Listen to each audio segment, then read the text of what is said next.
Warning, incoming game over. Warning, incoming game over. Well, that was certainly a game of hockey that was played by the Calgary Flames. The Flames fall 4-0 to their closest rival in terms of points.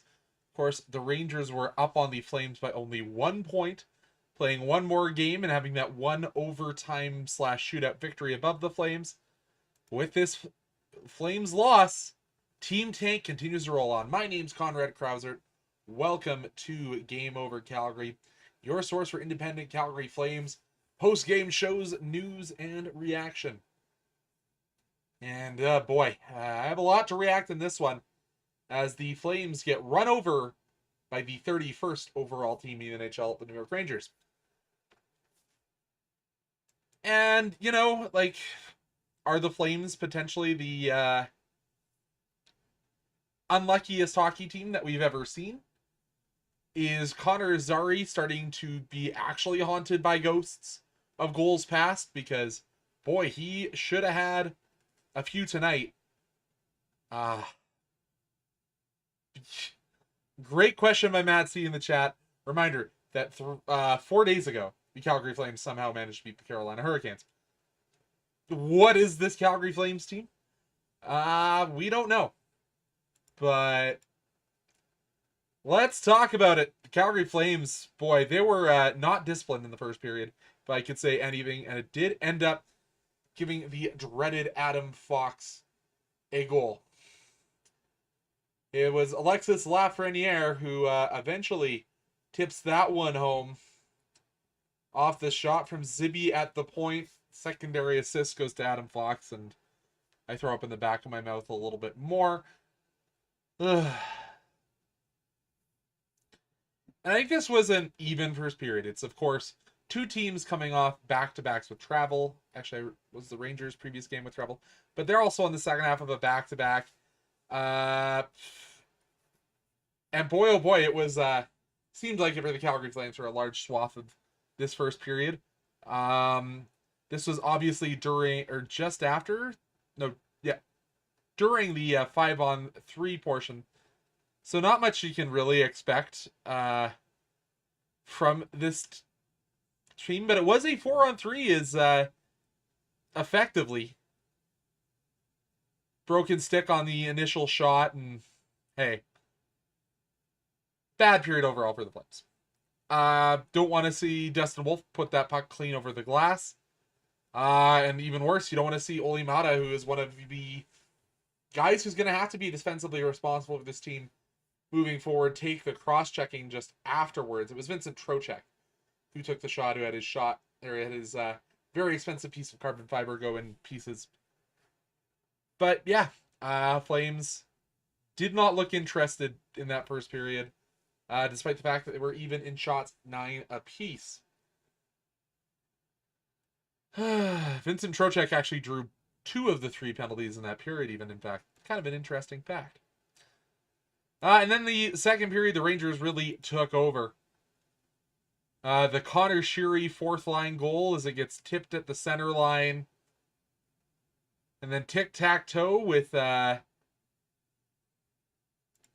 Flames defender Yan Kuznetsov tied up around center, unable to get back.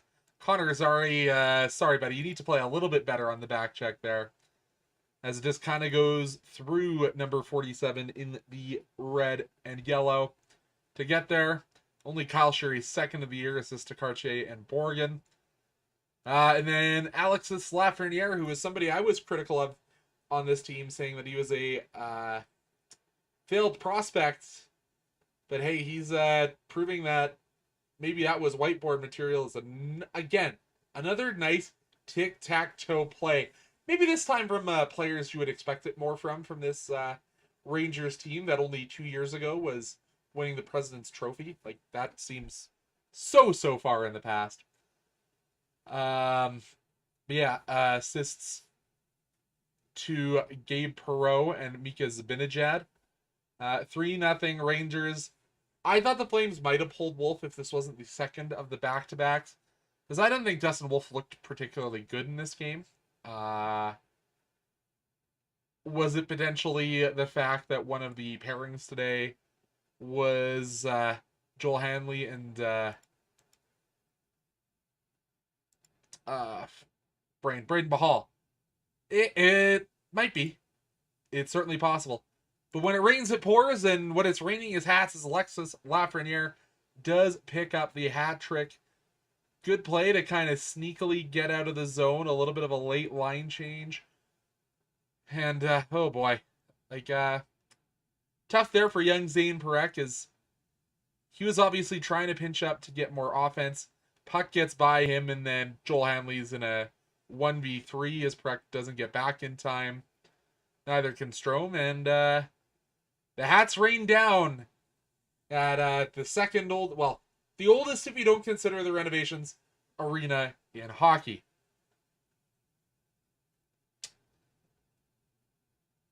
So, shots heavily, well, didn't heavily favor the Rangers, but the fact that the Flames only got 3 shots on goal in the third period when they really needed to push and did have a power play mix in there as well, pretty unexcusable. Rangers win the shot total battle 29-21. Face-off percentage was exactly 50-50. Flames winning 26, Rangers winning 26. Flames unable to produce on their 2 power play opportunities. The Rangers end up going 1 for 3. Flames lose the giveaways battle and lose the takeaways battle.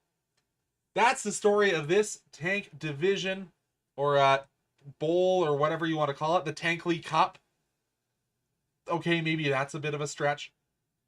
But yeah, Team Tank probably happy with the result of this one. I don't think this was, as they were calling it yesterday, an ethical tank, but it certainly was part of the tank. As Mission McKenna, or whatever ends up happening in the first round, is certainly on the way. Speaking of on the way, we gotta get on the way to our second period here. But before we do, if you're around, go hit that like button. And if you haven't already, hit that subscribe button. And hey, there's also that share button down there too. Share this with your friends, your family, your enemy who happens to also like the Flames and somehow still manages to be your enemy. You know that one guy you know in Edmonton that's inexplicably a Flames fan? Send him the link to this stream. Because boy, we really are getting smacked around by the algorithm a little bit, including on our shorts, because YouTube has changed how that works. So those likes and the shares are oh so important. So please, if you can, hit that like, hit that share, hit that subscribe, and we roll on. Is this the first time we've seen the real Flames after the trade deadline? Because, hey, they somehow beat the Carolina Hurricanes, as Matt C said. They managed to be in it through 40 minutes against the Caps last night before the wheels flew off. But boy, they were not in this one from the get-go. I didn't think the Flames played a particularly inspired game today, and I also don't think Dustin Wolf had his best start, which is kind of weird, or maybe explainable by the fact that his childhood idol was 100 feet down the ice this time and not just sitting on the bench. Who knows what led to this game being the way it was. Maybe White Cloud is that important to this squad that the wheels are starting to fall off because you don't have somebody to eat those minutes. Who knows? But it did lead to a game that showed a lot more ice time for a lot of guys who don't necessarily get a ton of it.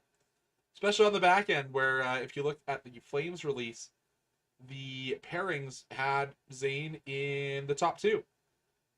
Or the top 2 defense pairings rather than on the third pair. How much faith you put in that? And when you look at the usage charts as they come out tomorrow, or as this time goes on, how we assess this Calgary Flames defense core, who knows? But it was interesting seeing the pairings today. Instead of having Oli Mata on the left-hand side, as they did start the game with in Washington, decided, as I thought they would, to move Olimata over to the right side. Then they decided Kuznetsov, Perek, and Hanley Pahal are your pairings. And of course, that is the only thing they can do. Hunter Rustevich is on an emergency recall. Because remember, the rules about waivers after the trade deadline are that teams, until they are eliminated, only have 5 recalls. I guess it's kind of a way to avoid tanking when you can't just scratch a whole bunch of guys and just use your waiver call-ups willy-nilly, like Toronto and a couple other teams did previous to the last CBA. And obviously, it also affects some like salary shenanigans too. But yeah, it was interesting to see that was the choice. Once again, we see Victor Olofsson on the left side of that fourth line, and Martin Pospisil make his return.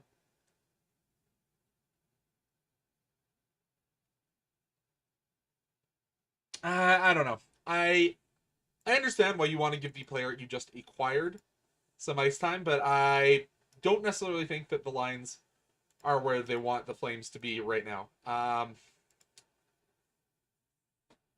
I think your best line, probably in a lot of games or a lot of times since the trade deadline, has been that Joel Farabee, Morgan plus Blake Coleman line. But I think other than that, it's going to be a little bit of a blunder as we go down the stretch. Obviously, Matt Van Gruden hits a post today. How many times did Matt Coronado just grip his stick into sawdust and somehow manage to miss? And I will say, and I've said this before. I said this at around the trade deadline and just after it. I think this team is a lot worse without Ryan Lomberg in the lineup. And of course, I'm not talking about offensively. I just think there's something that when you have him on your bench, you play better. You play an inspired brand of hockey, and it certainly has seemed that way from these last 2 games where it has been Olofsson instead of the Lamborghini. And it's not been great hockey in either of them. Like, I would understand it if Olofsson was playing extended periods on either of the special teams, but he's not. It's Beecher Farabee on the second pair. And of course, I'd rather not see Martin Pospisil as a center on this roster. I do think Connor Zary is the better man in the face-off dot. Of course, obviously, this team disagrees. But also, I don't want Connor Zary to be centering my fourth line. Is it time, now that you've broken up the Coleman-Backlund pairing at 5-on-5, is it time to discuss putting the captain down between Lomberg and Klapka, or Olofsson and Lomberg, or whatever assortment of bottom 3 wingers this team decides to throw out in any given night, and allow the energy of Martin Pospisil to play between some younger players who also have offensive upside? I think it's time to at least try it. Because Cap, like, no offense, you're still going to get your playing time through penalty killing, especially as the Flames begin to cycle in some more of the guys that are in the AHL once we're officially eliminated. I think that's not the worst time to try it. I definitely did prefer Olimata on the right side, allowing Joel Hanley to go play his natural position on the third pairing and not have Braden Bahal further up the lineup. And not have Yan Kuznetsov playing as much as he did in the last night. And I say that, and let's go look at our minute-spire defenseman. Actually, it was, in terms of time on ice, it was Mata, Ball, Perek. And then we did see that third and second pairing get shuffled up a little bit. You saw Hanley starting to play with Perek a little bit more over Kuznetsov. Because for whatever reason, the coaching staff for the Calgary Flames seem to still want to, or still feel the need to have a babysitter out there with Zane Perek, for lack of a better term. I forgot to hit the period transition. But it's just tough to find good things about this game. I don't necessarily think anyone was overly great. Matt Coronado probably should have had 4 goals in this game. Um, yeah, maybe it is time for Chat GPT to come back out of the pocket and just try and see what works. Because Jonathan Quick gets the 21 save shutout on whatever this roster is. Like, hey, even the pairing of Verby and Frost out there with Blake Coleman today wasn't my favorite. It really took not a lot of effort for the Rangers to shut down our top line. And I understand it's Adam Fox and Gavrikov who are out there a majority of the time when your top line is out there. And say what you will about Adam Fox and how much I hate him. He's still a good defender. Like, you wouldn't have a Norris if he wasn't good at that part of the game. So shutting down the... I'm not going to call them the worst first line in hockey, but I think there could be an argument to be for them to be that. So if they're getting shut down and not a lot of offense coming from the rest of the guys, hey, you had Sharon Govich score shorthanded the other day. Cool. But, like, not a lot of pop coming from those guys down the lineup. I didn't realize Connor Zary was -2 today. Yikes. Bad stat. But let's head on to period number 3. And, oh boy, it was an interesting time being a Flames fan over the last couple of days. I didn't see who it was for the hockey news that wrote the post about how the Flames are setting themselves up for impending success. But I certainly do believe that is the case. And hey, you saw Weisblatt, or was it Weisblatt that was, who was in the stands? Was it Weisblatt? I didn't, this is what happens when I don't write down my thoughts during the game.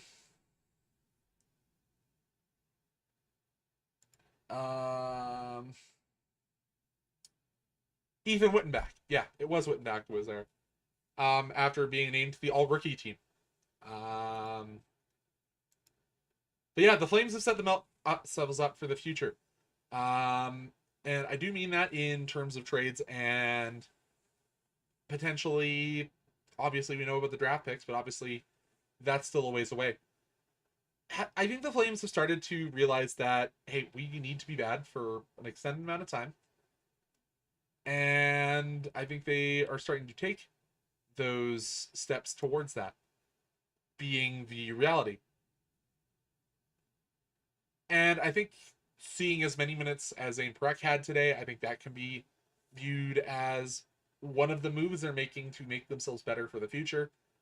Because it wasn't sheltered minutes today for Parekh. It wasn't, you're just going to be playing the offensive zone and playing the power play.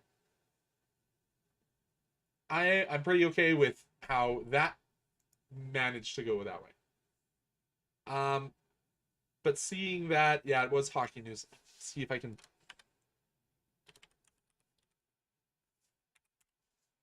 can figure out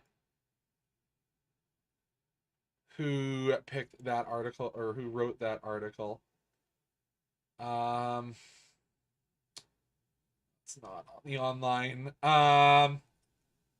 You have to assume it might have been Brian Wilson, because he is the beat reporter for the Calgary Flames for the hockey news. Hey, could have been our friend Avery from Game Over Edmonton who wrote it, but like, I think everyone's starting to figure out that this version of the Flames is going to struggle. So we should be looking at what's coming down the pipeline. Because it was a bunch of success for Flames NCAA players, as I said. Cole Reshny made the NCHC all-rookie team, as did Denver's Eric Jameson.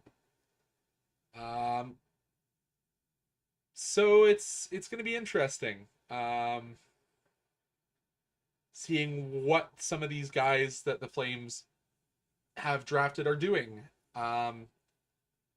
Obviously, as I said, Wittenbach was at the game tonight, and we'll have to see what the signing phase goes like now. And obviously, for Calgary Flames fan, that's a little bit of a troubling time. Because the guy that played against us today was one of those guys who refused to sign.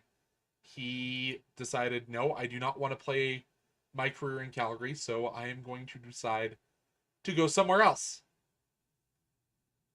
Is what it is. Are the Flames better for it? Possibly.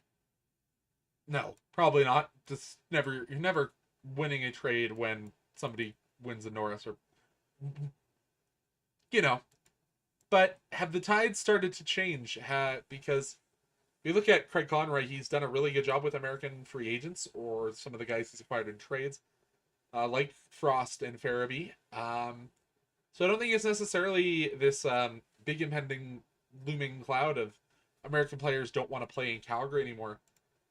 But again, we'll have to see. We don't know how these NCAA players, number one, will transition their game to pro. And we don't know how these players will develop. These are all unknowns that we're going to have to deal with as Calgary Flames fans. As we watch some pretty terrible play on the ice, as the Flames do drop the tank bowl by a final score of 4-0. I think I'm going to send you guys over. If you are just a hockey fan, head on over, go watch my friend Jordan and Zach. Zach, of course, being from the Toronto area. They're live on the Game Over Montreal. I heard that was quite a game, and I think some people might have had their eyes on that.